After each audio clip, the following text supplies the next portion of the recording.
pick six continues here, Chris, as we get into Kyler Murray ends up spoiling Tua's return. How dare he? Ooh, man. And, this felt like the Dolphins were kind of waiting for their hero to come back. 100%. This is a tough one. With the way their record are, it felt like they really needed this game. They did. I mean, they let one slip away. They were in the power position as far as the game, up 20-10 with the ball, right? And you'll remember the center kind of threw a hard snap or snapped a hard shotgun snap with a little too much juice on it at Tua. I'll say that. It hit Tua right in the hands and the face, but I will say that it had a little too much speed on it.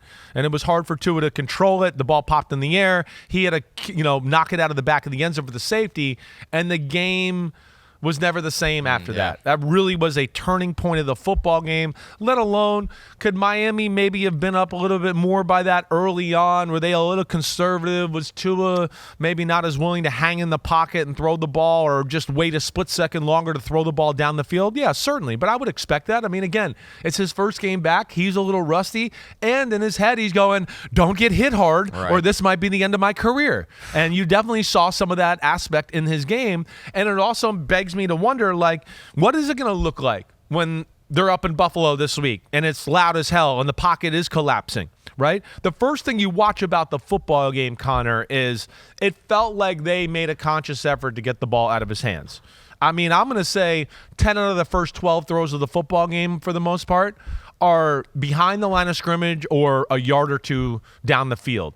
And I understand that. Get him in a rhythm, get it out of his hand, do all that. But my point is, it's hard to win a football game when your passing game is horizontal. That's all I'm saying. I mean, you're absolutely right. The numbers speak to what you're saying. 5.1 air yards per attempt. That was 28th among starters last week. For context, last season, he was averaging 7.6 air yards per attempt. At least that was 17th among quarterbacks. So he was more middle of the pack in terms of pushing the ball. And this week, Chris, it just looked like, you said, almost a college offense, what you would see out of a Big 12 screen-heavy offense. Yeah, I mean, again, it's got some cool aspects to it. I like it, right? I understand that. But I do think it's going to be hard for them to win on a week-to-week basis playing that style of football. Again, to have 38 pass plays and only get 234 yards off of that, it's hard to do. That's those Ferraris exactly. around them. That's not the stressing anybody out. And again, I do think defenses have figured out, and this is another game that'll show you, most of these defenses have kind of figured out the McDaniel trick plays, right?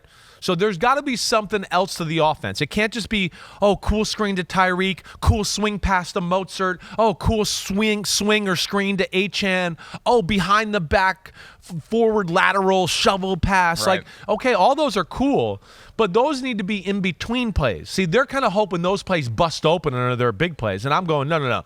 You got to drop back and throw the ball down the football field a little bit and hit a few of those throws. Then some of those other plays are going to hit. But right now, everybody's playing to stop that because they're going, throwing the ball deep. They're not going to do that. And if he does, he's not the most accurate with all the time. He had one deep shot to Tyreek down the left sideline that he underthrew by 15 yards, and it probably should have been a touchdown. And teams are willing to take the chances on those type of plays rather than letting Tyreek or Achane catch a 0-yard pass and run for 70 and go up the sidelines for a touchdown. On the other side of it with Kyler, how did he pull off the comeback in this game? Because it did feel like a tale of two halves for Kyler Murray, and it's been an up and down season for Kyler. He's had some amazing weeks. He's had some dud weeks. Yeah, really, I can't sit here and go, they started to surgically destroy them or anything like that. What they did is they started to kind of attack downfield, and he made some big throws down the football field as the game went on. I mean, that's really what. The first half, they could not get in a rhythm, kind of get anything going that way.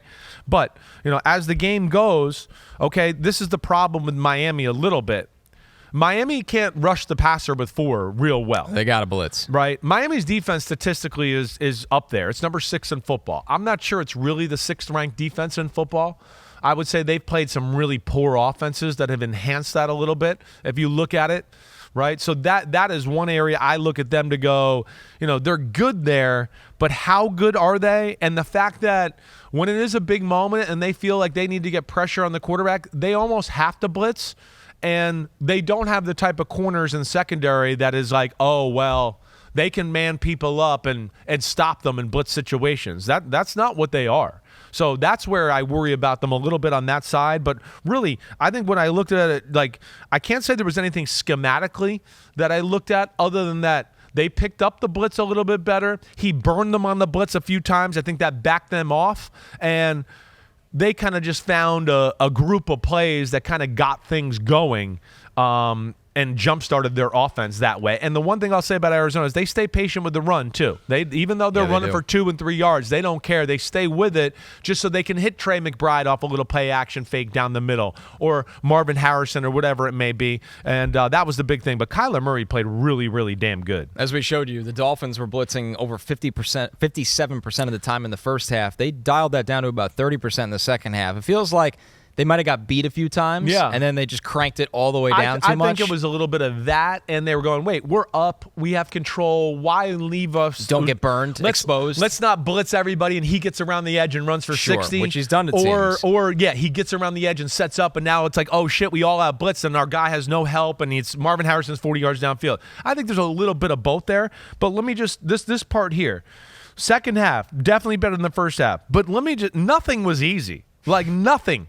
I mean, some of the plays and throws he made, and again, I'll second what I said on Sunday night a little bit from what I'm seeing more from Kyler Murray this year. Less panic in the pocket, less like, oh, wait, there's people around me. Let me go backwards and spin out and run around, right? Right. He's sitting in there. He's hanging in there. And then also, when he feels people coming, he just goes, okay, I'm going to get on my back foot. I'm going to throw it. And, yeah, he's going to push me and hit me, and I'm going to fall to the ground. But I'm still going to throw it instead of, like, kind of flinching and trying to make a move and then throw it, or just running out of the pocket. And that's where I do feel like he has changed his football game and become a lot more dangerous that way. So this week, the Cardinals, they got Caleb Williams and the Bears. And then the Dolphins, as you said, Chris, they're at Buffalo. That's going to be kind of throwing Tua right back into the fire with that pass rush, especially the way Rousseau is playing right now. And yes, it's going to be tough. And Miami. they have found that what we know is they know how to defend Miami. I mean, Miami's had no answers for them for years now. Miami, the other thing that I left out in that football game, just on that side, run ball more. Right. I'm so sick of seeing them run for 10, run for 12, run for 10, and then throw the ball 5 plays in a row. Like, what are you doing? I mean, you were gashing them. They just give up on it too quick to go like, oh, let's throw one of our cool little 4-yard passes to Mostert or Waddle or whatever. Like, why? Why are you getting bored with 10-yard runs? They definitely, like, just lose their way on that a little too much. Yeah, we'll see. The Dolphins are a team that I'm just not sure about. The Dolphins scheme is good, but I think their defensive players are just okay. I don't think their talent is great there. I don't. And, this week, especially with the blitz, right, I think they felt a little comfortable blitzing Arizona because they were like, there's no speedster to be scared of down the football field. Right? And I think that's why they were so aggressive with it early on in the football game. But, like, if they try to blitz and do that shit against Josh Allen this week, it's never going to work. No, they're going to get torched. There's too many options right now for him. I'll be interested. I need a little more time with that Dolphins defense to see how good it is. But either way, good that Tua got out there. Kyler Murray's playing at an awesomely high level. Marvin Harrison Jr. is getting going. And we'll see where this Dolphin things goes. I think it's one of the more interesting team subjects in all of football. Yo, homies. Thanks for watching. Yeah, it's time. The NFL season is here on Chris Simms Unbuttoned. You can hit subscribe to get all the weekly picks, plus our Sunday recaps as the games are happening. Oh, you know it. Nobody does that better than us. Thanks again for watching. Remember to subscribe. Peace out. We'll see you next time on Unbuttoned.